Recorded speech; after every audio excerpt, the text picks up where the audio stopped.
Muito bom dia a você que nos acompanha pelo portal UOL, Folha de São Paulo, pelo site do SBT.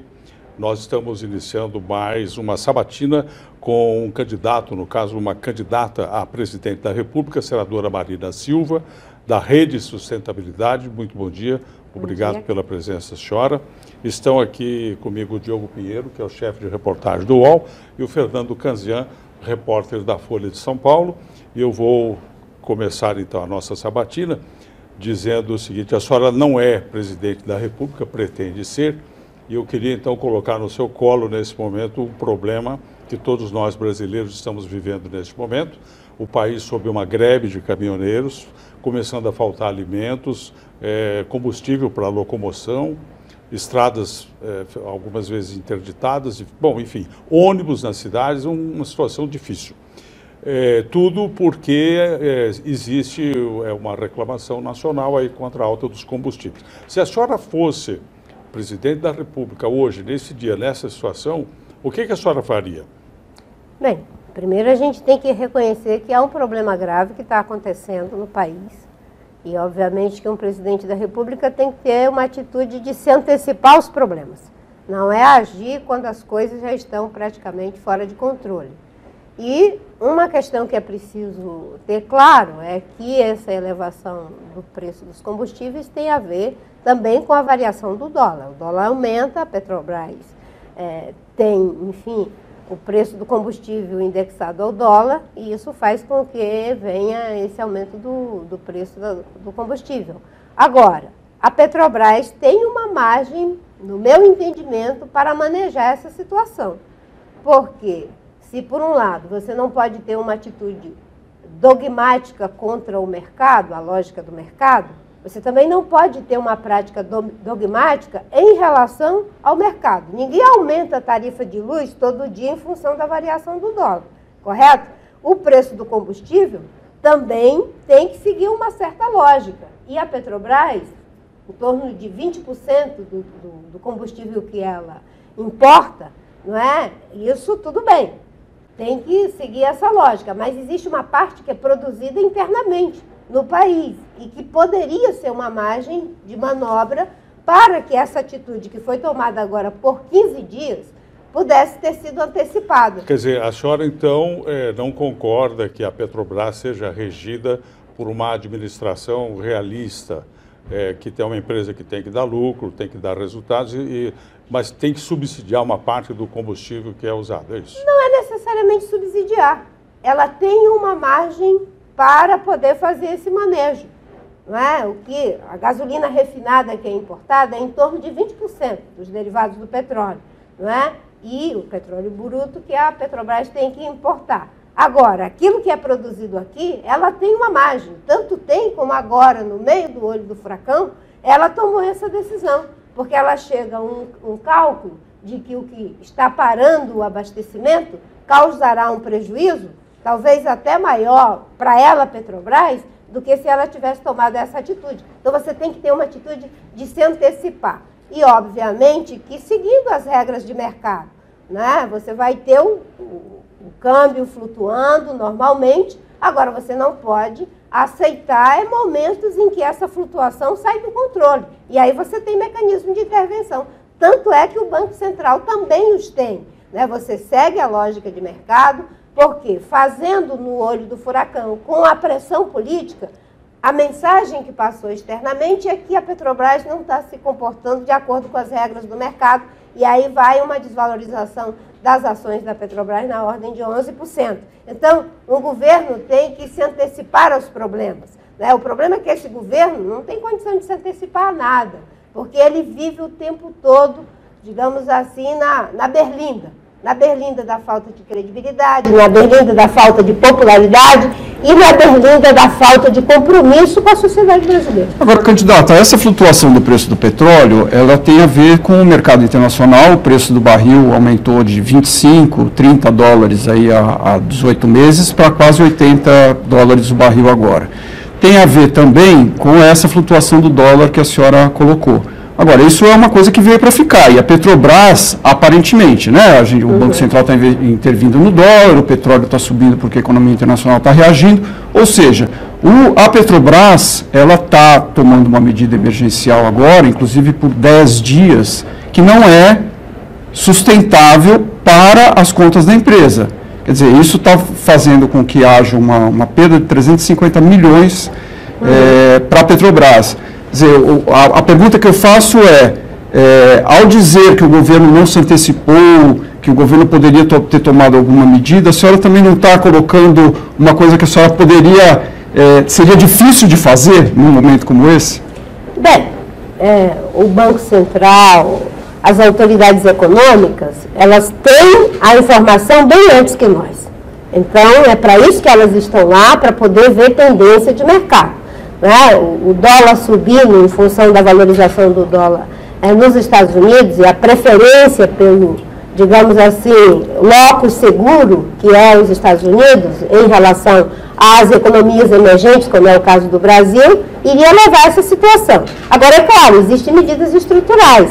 Inclusive, o senador Rigufi e o senador Randolph apresentaram uma emenda à Constituição em relação a criar um teto para o ICMS, para que os estados não elevem a tributação na sanha de arrecadar, né, de forma descontrolada, e obviamente que como o preço dos combustíveis tem a ver com a tributação, segundo os especialistas, em torno de 50% né, do preço tem a ver com a tributação, esses mecanismos são medidas estruturantes. E é claro que essas medidas estruturantes, elas têm que ser levadas a cabo. Era a vez dele, mas eu preciso complementar aqui uma coisa, é o seguinte, nós estamos falando da Petrobras como se estivéssemos vivendo uma situação de normalidade, mas a Petrobras acaba de sair de um período em que a empresa foi praticamente desmontada, né? Então, eu gostaria de fazer essa ressalva. Nós não vivemos uma situação normal. Talvez a Petrobras, restabelecida e dentro, enfim, da sua potencialidade, pudesse atender da forma como a senhora fala. Agora, nós não podemos esquecer que a empresa foi arrasada e que, nesse momento, começa a dar os primeiros sinais de recuperação. Mas, exatamente por isso, você tem que ter visão antecipatória quando você está numa situação de fragilidade. Se eu estou com o sistema imunológico básico, eu sei que ali naquela ala do hospital tem alguém com infecção, eu tenho que me antecipar bem antes, exatamente porque a Petrobras vem de um momento de grande fragilização em função da corrupção, da má gestão. Agora ela não pode dar nenhum sinal trocado em relação a essa recuperação de credibilidade e capacidade de gestão. E tanto é que fez agora, no calor da pressão, que dá uma sinalização ruim, que parece que está fazendo em função de pressão política. Se isso é algo que é feito antes da pressão política, aí passa um sinal de que você está no controle. E obviamente que não é com esse mecanismo que você resolve o problema de forma duradoura. As medidas duradouras têm que ser debatidas no Congresso, como está sendo feito agora em relação à tributação. E a oneração da folha de pagamento que está voltando novamente. Eu queria virar a chave, senadora, para um outro assunto que está na pauta do dia ou dos próximos dias. O Tribunal Superior Eleitoral, provocado por um deputado, vai ter que se posicionar sobre a possibilidade de um candidato condenado em segunda instância concorrer ou não à eleição. O caso específico do ex-presidente Lula, que está preso em Curitiba. Qual que é a opinião da senhora? A senhora acha que o ex-presidente Lula deveria concorrer? Minha opinião é que a lei deve ser cumprida. Aliás, numa democracia, não se pode mudar a lei em função de uma pessoa. A lei da ficha limpa diz que ninguém que é condenado em segunda instância, claro que resguardado todos os processos, o trâmite legal, a ampla defesa, ninguém pode ser candidato. Então, imagina, no Brasil a mania de fulanizar as leis. Essa fulanização tem que acabar, né, em função de uma pessoa, por mais relevante que seja, politicamente, economicamente, socialmente, a lei não pode se adaptar às pessoas. As pessoas é que tem que se adaptar à lei. Então, eu acho que a lei tem que ser cumprida. Não se pode criar um precedente de 2 pesos e 2 medidas, em hipótese alguma, sob pena de fazer o que se fez, né? Quando a presidente Dilma foi cassada, se fez ali uma gambiarra para que ela não perdesse o direito de concorrer à eleição. Ora, se você comete um crime eleitoral, não é? Você não pode não ser cassado, ou mesmo um processo como o dela. A senhora foi ministra do ex-presidente Lula, a senhora conviveu com ele no PT por muito tempo. Qual que é a opinião da senhora sobre a condenação do ex-presidente especificamente? A senhora acha que foi uma condenação justa? A senhora acha que ela foi muito célere, o processo? Qual que é a avaliação da senhora? Eu sou favorável à prisão em segunda instância. E acho que os advogados tiveram todo o direito de recorrer nas instâncias cabíveis de acordo com o direito à ampla defesa. A condenação em segunda instância, ela cria um estranhamento para a sociedade brasileira em função do foro privilegiado. O foro privilegiado é que criou essa anomalia, que parece que tem um grupo, que são os empresários e os políticos que não têm prerrogativa de foro, que estavam sendo condenados, e os que têm estão escondidos atrás do foro privilegiado. Então, eu defendo que se combine as duas coisas para que não se tenha nenhum tipo de 2 pesos e 2 medidas. Candidata, foi colocado que a senhora foi ministra do governo do PT e a senhora acabou de falar sobre o ex-presidente Lula. Sem o presidente Lula na corrida eleitoral, a senhora é uma das depositárias aí desses eleitores que ficaram aí, digamos, órfãos com a ausência do Lula na campanha. Como é que a senhora se colocaria para atrair esse eleitor? O que a senhora diria para o eleitor do PT para convencê-lo a votar na senhora, sendo que a senhora também apoiou o impeachment da ex-presidente Dilma Rousseff? Queria aproveitar da carona e perguntar o seguinte: o Lula não pode ser candidato pela lei da ficha limpa, mas o Partido dos Trabalhadores está dizendo aos brasileiros que sim, que o Lula será candidato, até vai lançá-lo agora oficialmente. O que a senhora acha dessa atitude, complementando a pergunta do Fernando? Bem, em relação aos eleitores, primeiro tem uma atitude de respeito com os cidadãos brasileiros. E eu sempre digo que os eleitores não podem ser tratados como se eles fossem propriedade dos candidatos. Ainda não existe um voto da Marina, um voto do Ciro, um voto do Lula, um voto de quem quer que seja. É uma intenção momentânea que as pessoas manifestam. Então, tratar o eleitor como soberano, dono do seu voto, é uma atitude de respeito. E, obviamente, que é também uma atitude de respeito não ter um discurso oportunista, de mudar de discurso só para agradar o eleitor. O eleitor não é bobo. As pessoas sabem as minhas convicções e, se porventura alguma pessoa que tinha interesse em votar no presidente Lula e vier a votar em mim, essa pessoa vai votar sabendo o que eu defendo. Eu não sou aquele tipo de pessoa que muda o discurso de acordo com a circunstância. Eu não encaro justiça como vingança. Justiça para mim é reparação. Eu não tenho uma atitude, e acho que não é civilizado você ter uma atitude de tripudiar de quem está entregue ao Estado para cumprir sua pena. Isso eu também não faço. Agora, eu não posso fazer uma adaptação do discurso porque eu acho que quem cometeu erro deve pagar pelo seu erro, independente da força política, independente da força econômica, independente do que quer que seja. E eu não fico feliz com isso. Eu não queria ver as principais lideranças e os principais partidos do Brasil envolvidos em graves crimes de corrupção, como o que acontece com o PT, com o PMDB, com o PSDB. Não é normal que a gente tenha, numa democracia que acabou de se reestabelecer, né, de forma ainda tão recente, governadores presos. Nós temos o governador do Rio de Janeiro, o ex-governador de Minas Gerais, o Azevedo. Nós temos o ex-presidente da República, o ex-presidente da Câmara dos Deputados, senador preso e cassado. Temos o que foi para o 2º lugar nas eleições de 2014, digamos assim, já na linha de tiro para cumprir com, digamos assim, aquilo que ele deve cumprir em relação aos crimes que cometeu, e uma presidente que foi empichada. Então, alguma coisa está acontecendo nesse país, e pode acreditar, deve estar acontecendo para melhorar, para combater a corrupção, para buscar uma nova governabilidade, um novo realinhamento político. E eu não tenho uma atitude de ódio. Eu quero que o PT se acabe, que o PSDB se acabe. Eu vejo que esses partidos, eles têm um legado. O PMDB, com todos esses problemas que nós temos hoje, gravíssimos, foi um partido que foi o grande guarda-chuva da democracia. Se perdeu o projeto de poder pelo poder.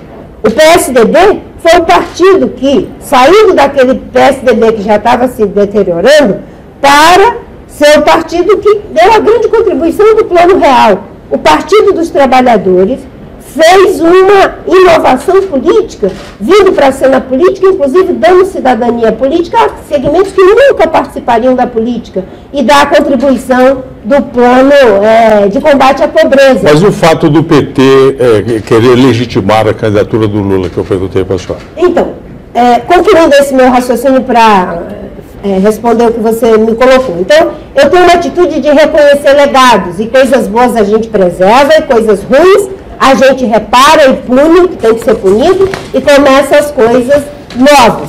Eu acho que a atitude do PT em manter é uma atitude meramente política. Eles sabem que, de acordo com a lei, ele não poderá ser candidato. Agora, o Partido dos Trabalhadores pode lançar uma candidatura e disputar as eleições, inclusive com uma grande oportunidade de fazer autocrítica, de olhar para os 13 milhões de desempregados e dizer erramos, de olhar para o grave problema da corrupção e dizer erramos gravemente, porque essa história de que não sabia que tinha corrupção é uma denúncia. Ou era altamente conivente ou altamente incompetente. Quem é altamente conivente e altamente incompetente, por que quer se colocar novamente sem fazer uma autocrítica? Então é uma oportunidade. Quando eu digo isso, eu digo com sinceridade, que eu acho que PT, PMDB, PSDB e DEM, esses partidos que estão aí no governo se revezando, e agora o PSDB está no governo, junto com o governo Temer, o que é melhor para eles é a sociedade brasileira dar umas férias de 4 anos, para eles poderem se reinventar, se reencontrar com o estatuto, com o programa, ver quantas empresas fecharam, quantos trabalhadores perderam seus empregos, quantos bilhões a corrupção drenou, quanto de Caixa 2, acho que é a grande oportunidade desses partidos se reinventarem. Em 2014, a senhora, no segundo turno, fez uma aliança, apoiou o candidato Aécio Neves. Esse ano, a senhora refutaria uma aliança com o PT em qualquer hipótese? Em 2010, eu não apoiei nenhum dos candidatos, entreguei o meu programa para Dilma e para o Serra. Eles não se comprometeram com nada, porque eu queria que eles convencessem o eleitor do meu programa de 2010. Em 2014, naquelas circunstâncias, eu fiz uma declaração de voto. Hoje, jamais teria feito. Aliás, muita gente que votou, ou na Dilma ou no Aécio, com certeza não teria votado, se tivesse as informações que a Lava Jato trouxe. Eu tenho certeza que cada um de vocês aqui deve ter votado em alguém. Com certeza, dos que foram para o segundo turno, com as informações que hoje nós temos da Lava Jato, nenhum de nós aqui teria votado. Então, hoje, eu sou pré-candidata pela 3ª vez, porque eu quero confirmar pela 3ª vez que o ciclo da polarização, PT, PMDB, PSDB, acabou. Agora a sociedade brasileira tem que derrotar as estruturas e fazer vencer a postura. E fazer vencer a postura é mostrar, não precisa de rios de dinheiro para ganhar uma eleição.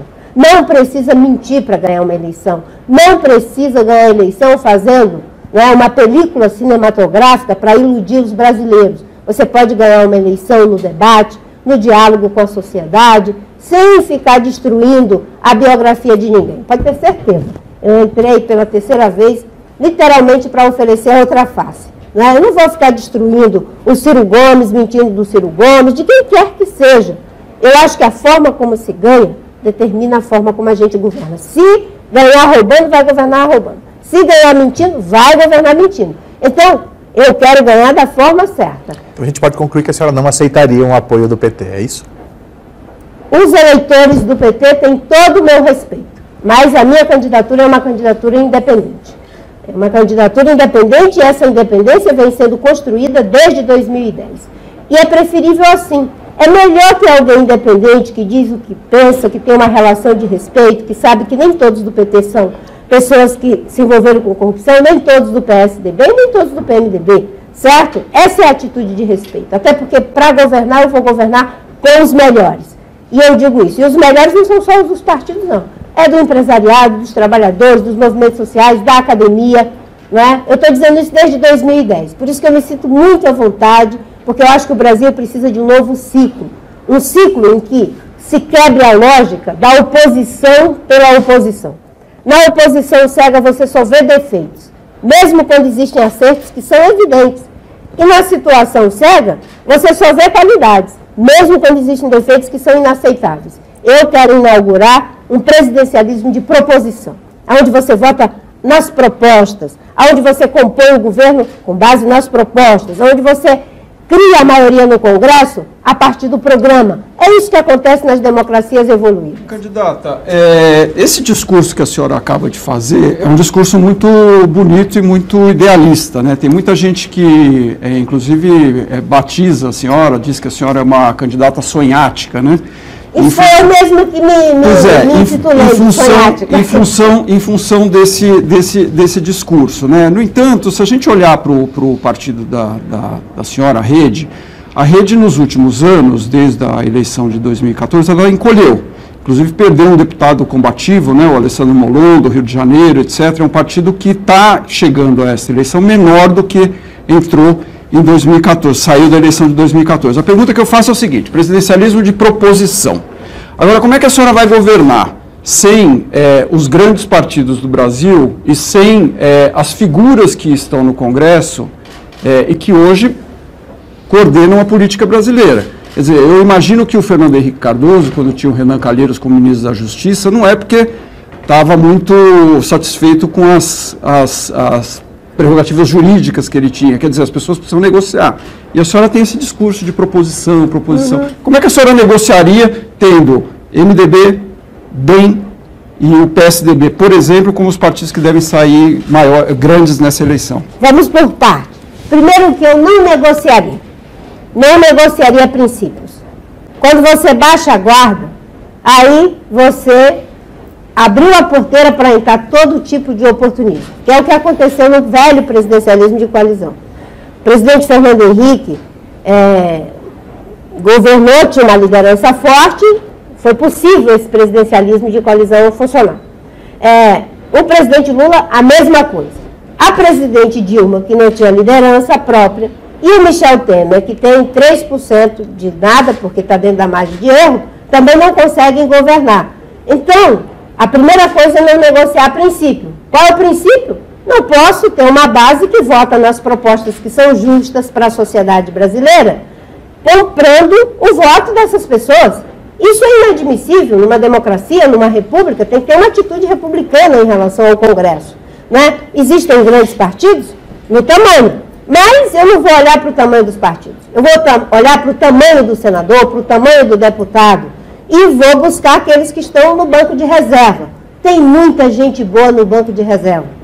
E essas pessoas precisam entrar em campo, não é? Chega de ficar fazendo gol fora. A Rede é um partido pequeno, certo? Mas nós temos uma outra concepção. Quem disse que os partidos grandes estão governando? Não estão governando.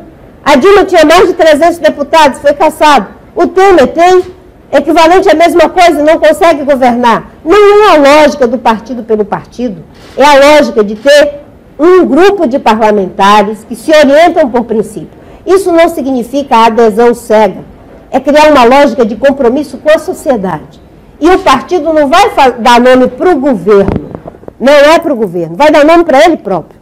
A Angela Merkel ganhou o governo aí, e ela ficou 6 meses tentando montar a maioria. Não era, olha, uma diretoria, uma possibilidade de roubar não sei aonde, nada disso. Tinha que sentar com os conservadores, com os verdes, com todo mundo e convencer com base nas ideias. Todo mundo quer ver um pouco do seu programa sendo realizado pelo governo. E um governo democrático, o que ele faz? Ele olha para um quadro e diz, você vai ser o ministro da Educação. E o partido vai ganhar nome como ministro da Educação. Foi assim que o Tritin fez na Alemanha. O Partido Verde chegou a ter 27% das intenções de voto, graças ao trabalho do Tritin, que era um excelente ministro de meio ambiente. Eu quero um governo onde eu possa olhar para um quadro, mesmo sendo referenciado no PT, no PMDB, no setor empresarial, no setor da sociedade civil, que é o setor plural, e dizer, olha, se você faz um bom governo, você estará referenciando o seu partido, resgatando o seu partido, através do excelente trabalho que você faz na infraestrutura. Tem um novo ciclo de prosperidade para esse país, mas precisa de uma nova liderança, de uma nova visão, de novos processos, de novas estruturas. Não é só uma questão de combater corrupção, nem punir corrupção.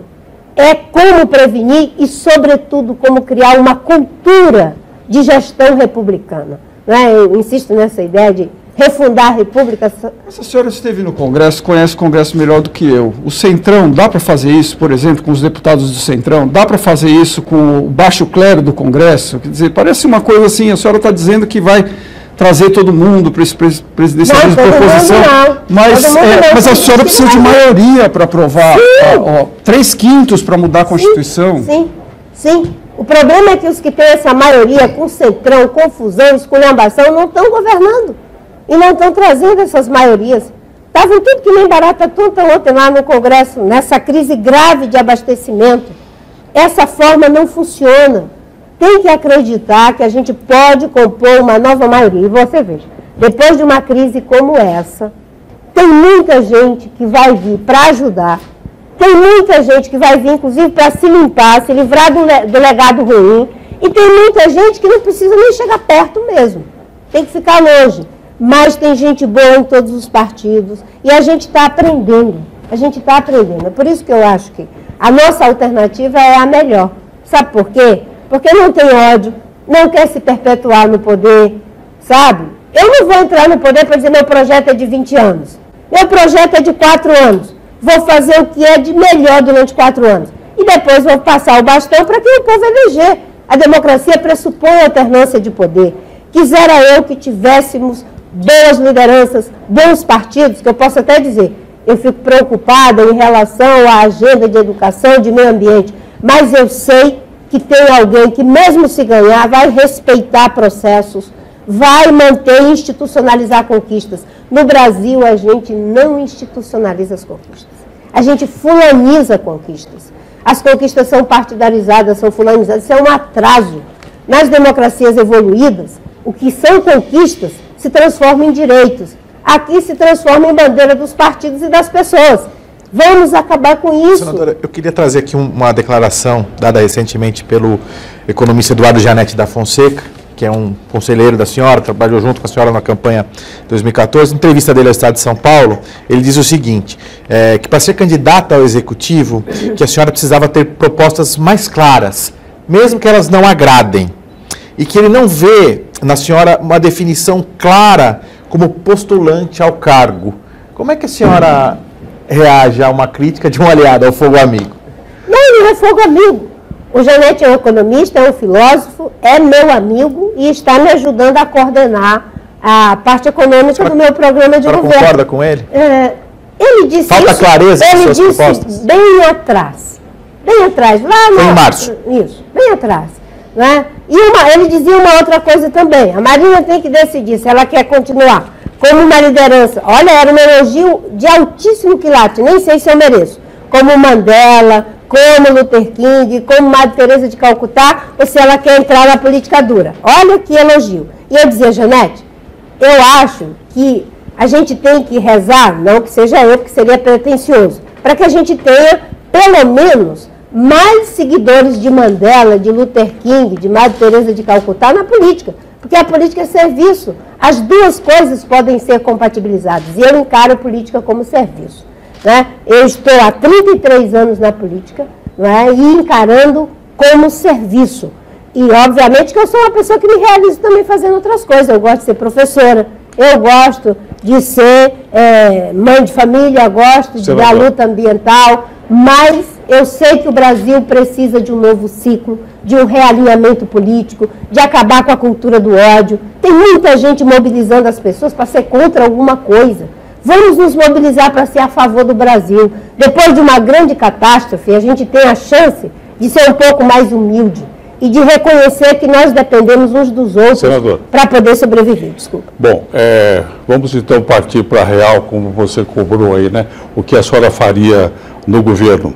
Hoje existe uma grande indefinição insegurança, sobretudo de quem quer investir no Brasil para construir alguma coisa, porque não sabe o que vai acontecer amanhã, quanto mais em janeiro com o novo governo. A política econômica que a senhora adotaria, em que difere e em que acompanha a política econômica que nós temos hoje e que já vem de algum tempo? A política econômica que já vem de algum tempo foi a política que deu certo. Certo? E eu estou dizendo isso desde 2010. O que eu dizia em 2010? Nós vamos manter o tripé da política macroeconômica. Uma tecnologia que funcionou, que acabou com a inflação galopante, com a desestabilização da nossa economia. Isso foi o plano real. Agora, quem chega e vem inventar a roda em cima de nada, cria o desequilíbrio que a Dilma e o Temer criaram. Porque eles estavam juntinhos lá atrás, vice-presidente e presidente. Eu nunca vi o Temer fazer uma crítica à política econômica da Dilma. Só no processo de impeachment é que ele quis se livrar do legado que eles mesmos produziram. Então, eu dizia desde 2010, disse em 2014, nós vamos manter a política macroeconômica que deu certo. Não vamos inventar a roda. O que deu certo? Superávit primário, câmbio flutuante e meta de inflação. É isso que tem que ser mantido no Brasil. Obviamente que diante de uma situação como essa que nós vivemos hoje, nós temos que pensar no grave problema do gasto público, que tem que ser contido. Sem isso não vai ter superávit primário. Tem que recuperar a credibilidade para ter investimento no Brasil, investimento duradouro. Eu andei recentemente na Inglaterra, em Portugal, na Espanha e na Holanda. E olha, os olhos das pessoas brilham para vir investir no Brasil.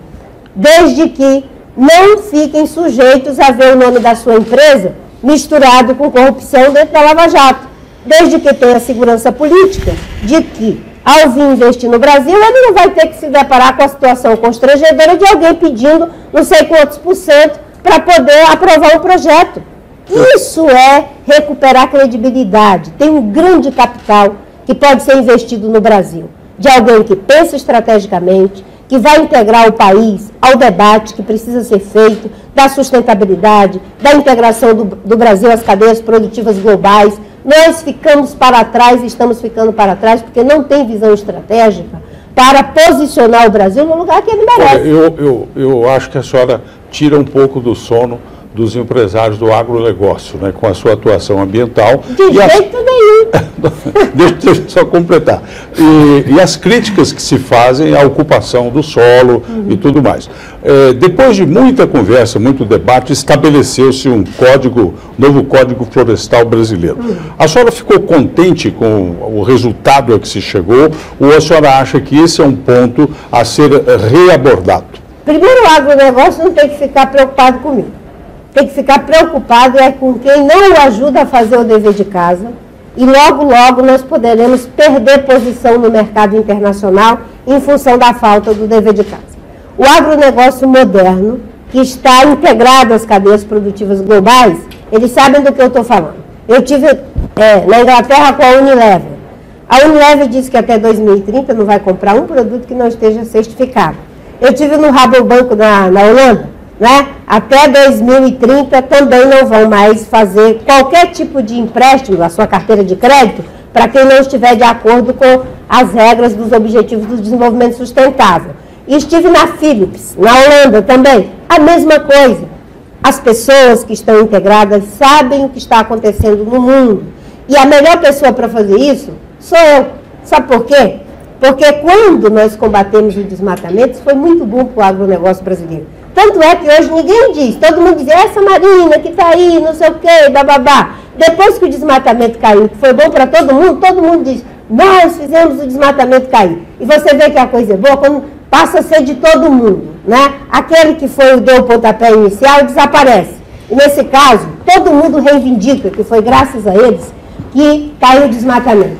O desmatamento caiu porque teve a ação do IBAMA, da Polícia Federal e um trabalho de um plano que trabalhava ordenamento territorial e fundiário, trabalhava combate às práticas ilegais e desenvolvimento sustentável. Caiu 80% por 10 anos. Você sabe que existem as barreiras não tarifárias. O que acontece?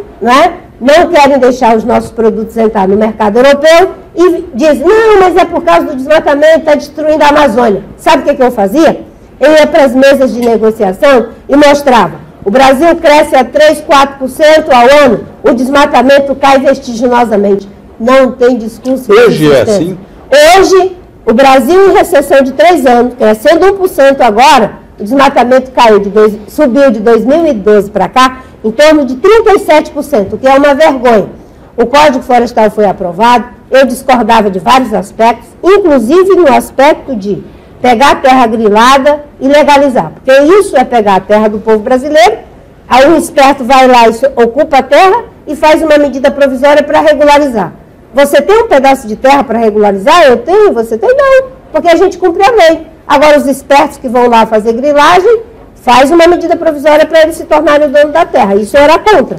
Mas tem que fazer o cadastro ambiental rural, tem que tocar essa agenda, tem que fazer ordenamento territorial e fundiário, tem que implementar as medidas da Embrapa, o Plano ABC, Agricultura de Baixo Carbono, o Plano Agricultura, Lavoura Pecuária. Tem uma série de medidas que nós podemos dobrar a nossa produção sem precisar destruir. E o agronegócio já descobriu isso. Eles estão integrados às cadeias produtivas globais e talvez por isso é que eles rendem tanto. E cada vez mais os regramentos vão ser importantes para eles. Candidato, eu queria voltar um pouquinho à seara econômica, que é uma preocupação aí de todos os brasileiros hoje. A senhora falou no tripé econômico, né, que a senhora manteria as metas de inflação, o câmbio flutuante e o superávit primário, como foi aí bem sucedida essa política no governo, segundo o governo Fernando Henrique e boa parte do governo Lula, né? E depois a Dilma... Principalmente o primeiro Lula. Exatamente. A pergunta que eu faço é o seguinte, o governo Temer, ele adotou, por não ter receita suficiente hoje para fazer um superávit primário do jeito que o Brasil precisaria para estabilizar a relação dívida-PIB, adotou o teto dos gastos, que é uma tentativa de fazer com que a despesa não suba além da arrecadação. Quer dizer, se a gente pegar nos últimos 15 anos no Brasil, a despesa subiu cerca de 50%, enquanto a receita subiu 15%, 18%. Quer dizer, a conta não fecha. E o teto seria uma tentativa de fazer com que tivesse um horizonte de previsibilidade aí. E a senhora está se colocando contra o teto, dizendo que é draconiano, que mudaria isso, e inclusive a senhora precisará de 3/5 do Congresso para poder mudar o teto. Por que a senhora é contra o teto? E o que a senhora colocaria no lugar para conter a despesa pública? Primeiro, não vamos colocar palavras na minha boca. Eu sou a favor do controle do gasto público. E falo isso com muita tranquilidade, porque em 2010, quando eu saí pela primeira vez, eu já dizia, é preciso conter gasto público. Estamos gastando mais do que se arrecada, isso não pode acontecer. Senão vai dar no que deu. E o que eu estava propondo? E que eu continuo achando que é um bom caminho. É gastar metade do crescimento do PIB. Cresceu 4%, você pode gastar 2%. E aí você nunca vai ter um descompasso entre o que arrecada e o que você está gastando, que é necessário, porque com a situação que nós temos hoje, você tem que ter investimento público em áreas estratégicas, infraestrutura, saúde, educação, segurança pública, que está um caos no nosso país. Agora, o que eu digo que tem uma posição que não concordo, é fazer isso congelando o orçamento público por 20 anos. Isso não é inteligente, porque quando você faz isso, você está congelando a educação que nós temos, a segurança que nós temos, a infraestrutura que nós temos, a ciência e a tecnologia que nós temos. Alguém está satisfeito com isso? Agora, o governo quis dar um sinal, mas foi um sinal que não resolve o problema. Ele poderia fazer isso na LDO, poderia fazer isso na lei orçamentária. E isso perfeitamente possível. Mas, por exemplo, na lei orçamentária e na LDO, na lei de diretrizes orçamentárias, mas aí entra influência política. Quer dizer, os deputados vão querer puxar emenda, aumentar o gasto aqui, aumentar ali. O teto não é não seria uma coisa mais racional do ponto de vista, olha, a correção é pela inflação. O gasto já é alto, a correção é pela inflação. Eu queria entender qual é a sua crítica direta a esse mecanismo. Primeiro porque eu acho que, se Deus quiser, no meu governo o país vai voltar a crescer. Se Deus quiser, no meu governo, nós vamos fazer uma reforma tributária que vai facilitar, inclusive, o pagamento de tributos, vamos simplificar, vamos estabelecer o princípio da justiça tributária e vamos arrecadar mais. A senhora criaria algum novo imposto? Olha, nós precisamos, inclusive, reduzir a quantidade dos que temos. Eu estou em contato com o Instituto de Cidadania Fiscal, acho que boa parte dos candidatos também estão, numa demonstração daquilo que eu digo, que a sociedade aqui sempre aporta as melhores propostas, e estamos estudando a proposta deles como uma forma de implementar, inclusive, a composição de alguns tributos para simplificar. O princípio da reforma tributária seria simplificação, seria descentralização, impessoalidade e o princípio da justiça tributária. Quem ganha menos não pode pagar mais. Então, essas são as grandes linhas. Mas eu acredito que nós vamos voltar a crescer. E uma vez voltando a crescer, você tem que ter margem para poder fazer a destinação dos recursos. A infraestrutura brasileira está colapsada. Além dos investimentos externos que precisam ser, digamos, recrutados e trazidos para o Brasil, nós temos que fazer, a partir dos nossos recursos, nós estamos perdendo 30% da produção agrícola em função da falta de estrada e armazenamento, né, de transporte e armazenamento. Então, nós vamos ter que ter um mecanismo que controle o gasto público.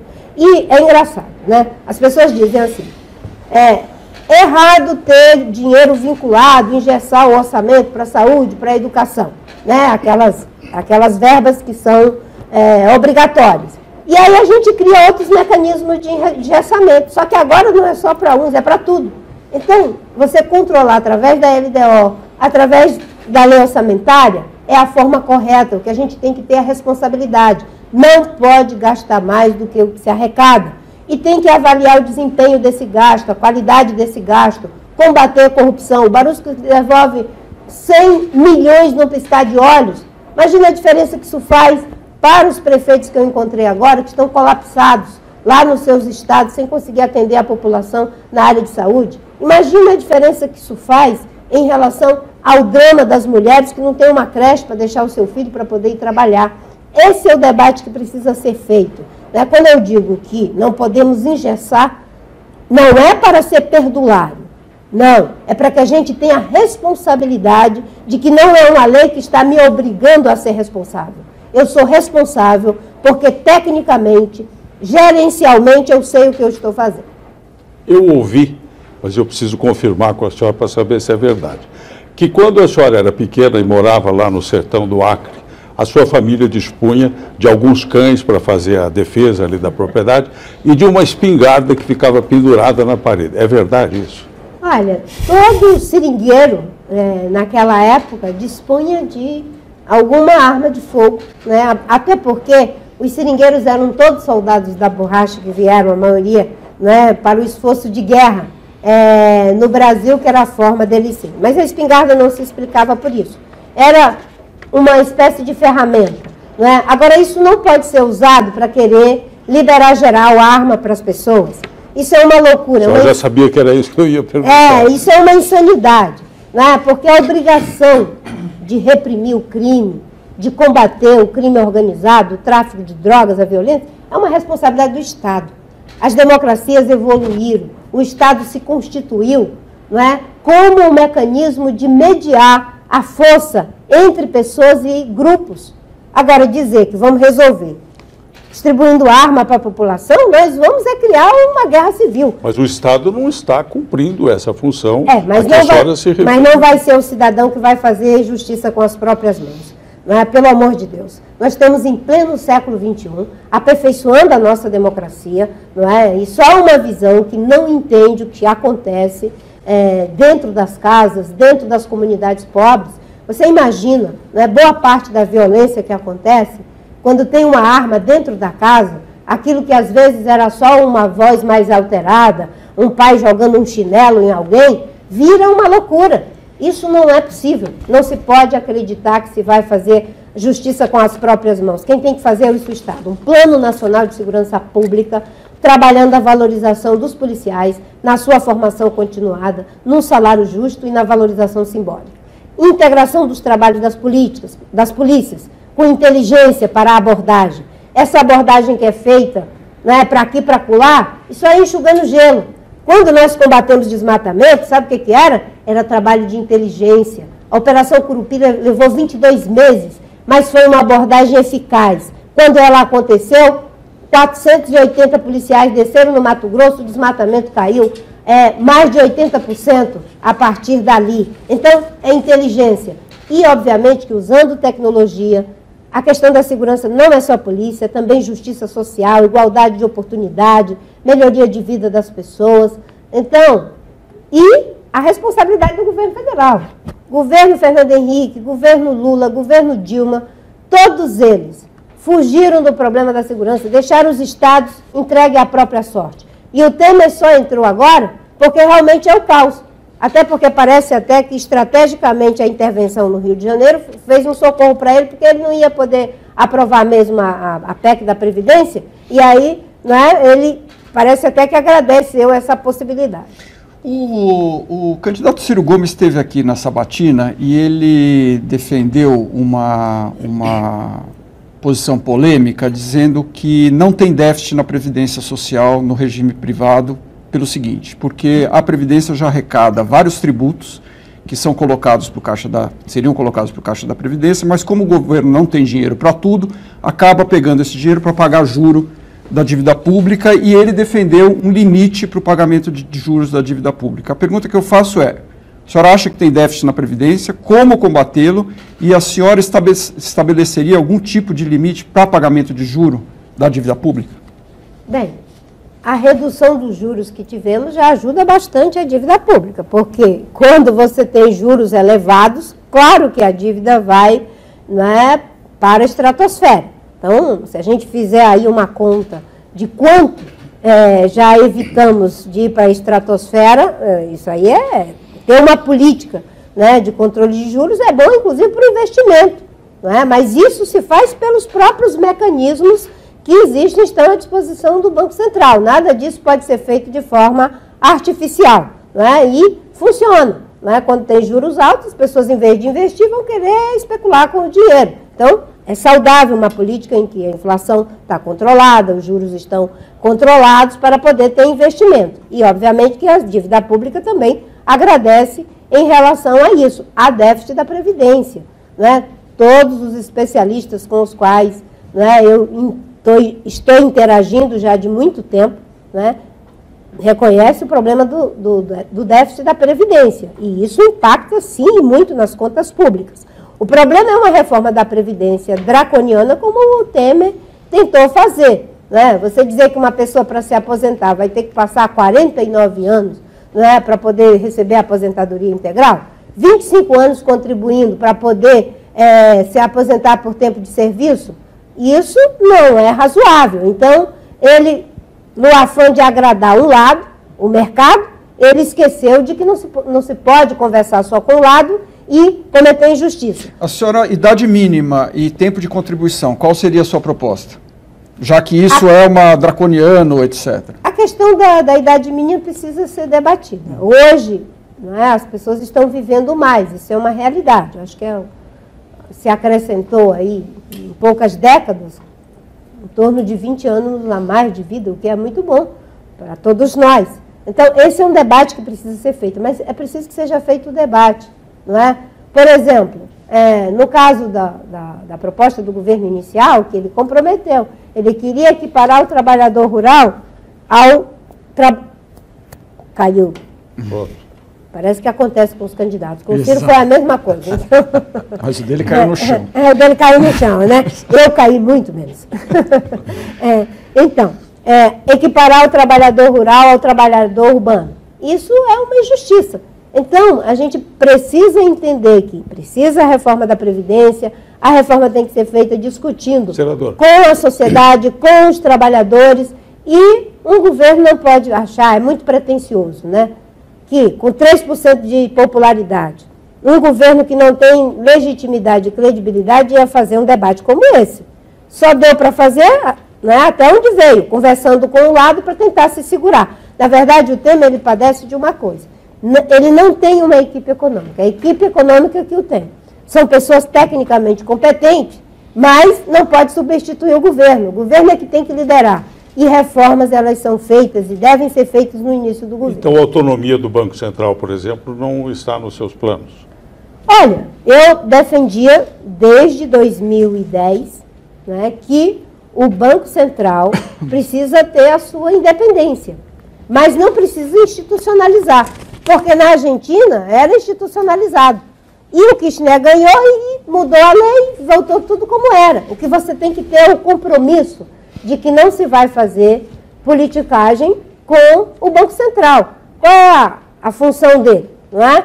É o controlar a inflação, cumprir a meta, é proteger a moeda brasileira. E isso ele tem que estar mandatado para fazê-lo. Mas não precisa institucionalizar. A institucionalização veio porque o Eduardo Campos, no debate com o Marcos Lisboa, entendeu que deveria propor isso e estava no programa de governo e eu mantive quando aquela tragédia o ceifou. Mas a minha posição e do Janete é de que deve ter sim, não é, essa independência operacional das decisões, mas não precisa uma institucionalização. Senadora, em 2010 a senhora declarou ter um patrimônio de R$149 mil, em 2014 R$181 mil.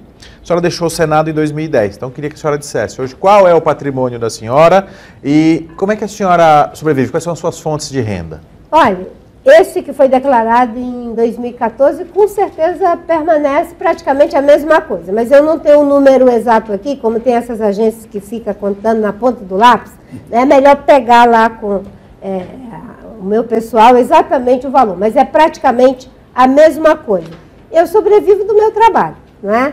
Aliás, quando você não tem essas práticas antirrepublicanas, terminou o mandato, você tem que voltar a trabalhar. É isso que eu faço. Eu dou palestras e dei aulas temporariamente em algumas universidades, dei aulas em 2015 na Fundação Dom Cabral, que aliás é uma grande instituição de gestão lá em Minas Gerais, dei aula durante, acho que foi 2 meses no MIT, cheguei a dar algumas aulas na Brau, lá nos Estados Unidos também, e faço palestras.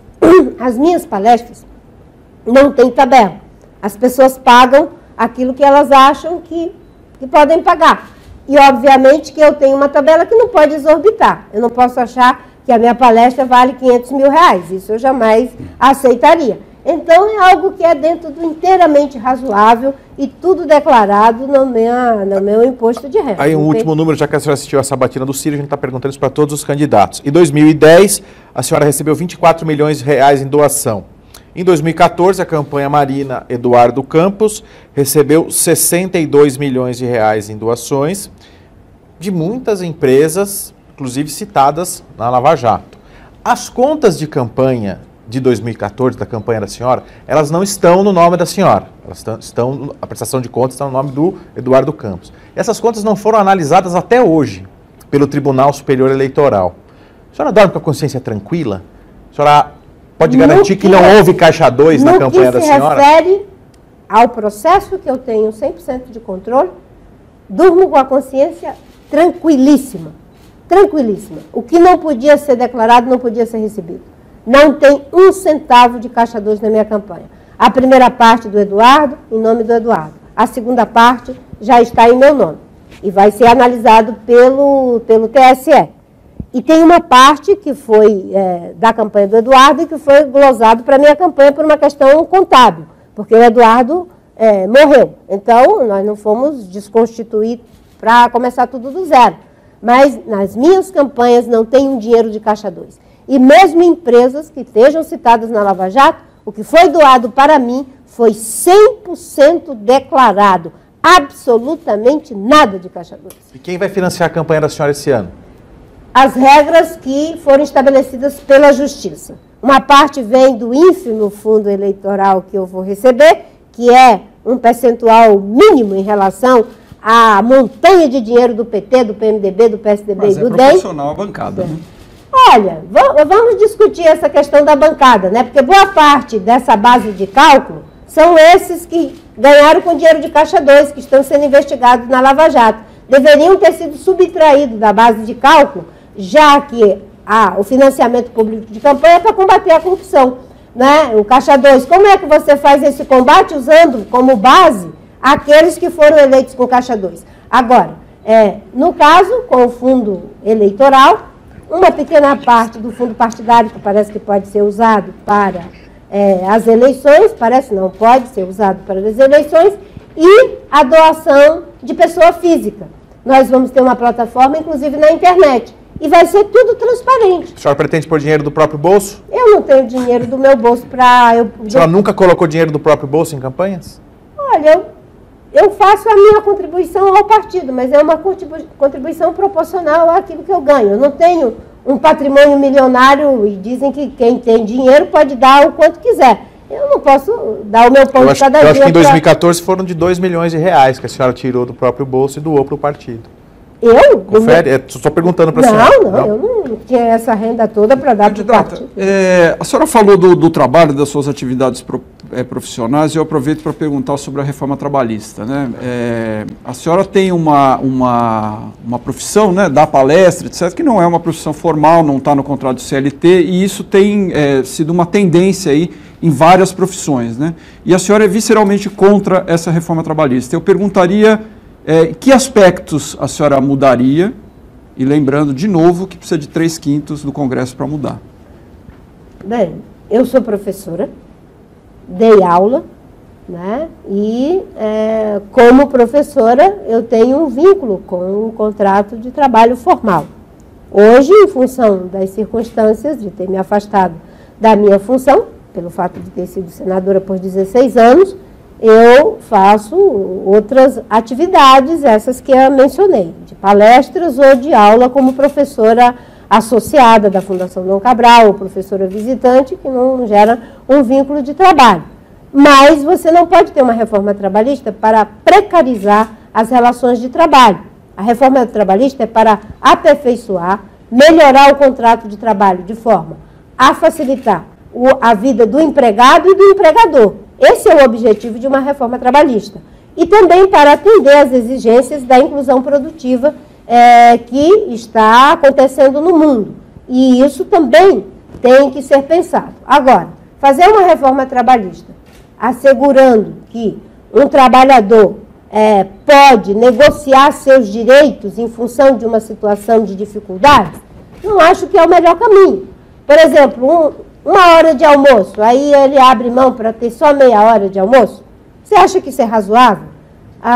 Todos os estudos em relação à saúde do trabalho, do trabalhador, dão conta de que pelo menos uma hora para você se alimentar, espairecer um pouco, é fundamental, inclusive para você ser um trabalhador produtivo. Não é? Uma mulher poder trabalhar em situação de risco para ela e a criança, desde que tenha um laudo do médico da empresa, isso é razoável? É claro que não é razoável. Tem uma outra discussão. Há uma indústria de processos trabalhistas. Não é? E isso ninguém quer. É ruim. Então, esse ponto a senhora reconhece que a reforma acertou nesse ponto? Acertou em parte. Porque se criou um problema em relação ao acesso à justiça. Como hoje a pessoa tem que pagar custas do processo, ela tem que pagar o honorário advocatício, se ela perder a causa, boa parte das pessoas pobres, elas pensam 2 vezes, mesmo altamente injustiçadas, se vão entrar com um processo. Aí você resolve o lado do empregador e cria uma grande injustiça. Você tem que pensar uma espécie, não é isso, não estou propondo, mas uma espécie de tribunal de pequenas causas, para que essas pessoas possam ficar isentas de qualquer processo, certo? De ter que pagar custas. Uma pessoa que faz uma denúncia de trabalho escravo, suponhamos que ela já está numa situação aviltante de trabalho. Aí ela entra com processo, suponhamos que ela perda. Ela vai pagar como, minha gente? Os honorários advocatícios dessa causa? Então a pessoa vai preferir continuar sendo aviltada na sua condição humana. Então nós temos que acabar com a indústria do processo, mas criar mecanismos que não dificultem o acesso da justiça e até R$2.000, por exemplo, isentar as pessoas dessas taxas. Seria um caminho. Quando as pessoas falam nessa questão da reforma, é preciso ter reforma, sim, para os objetivos de fazer com que o contrato de trabalho seja favorecido para empregado e empregador. Agora, não pode ser para dificultar o acesso à justiça, não pode ser para cometer injustiças, precarizar relações de trabalho. E, obviamente, que quando o debate foi feito na Câmara dos Deputados, nós levantamos uma série de pontos. O governo fez ouvido de mercador. Depois ele fez uma medida provisória para corrigir os problemas. só que a medida provisória não foi aprovada. Agora nós temos uma situação completamente insegura. Vamos ter que fazer todas essas correções que foram feitas com a medida provisória, mas no debate, porque o debate foi de mão única, foi só com um lado. Qual o problema de ouvir os trabalhadores? Um governo que digamos assim, tem confiança em si mesmo e conversa com todos os setores e faz a mediação e paga o preço pelas posições que tomar. Muito bem. Alguma pergunta a mais?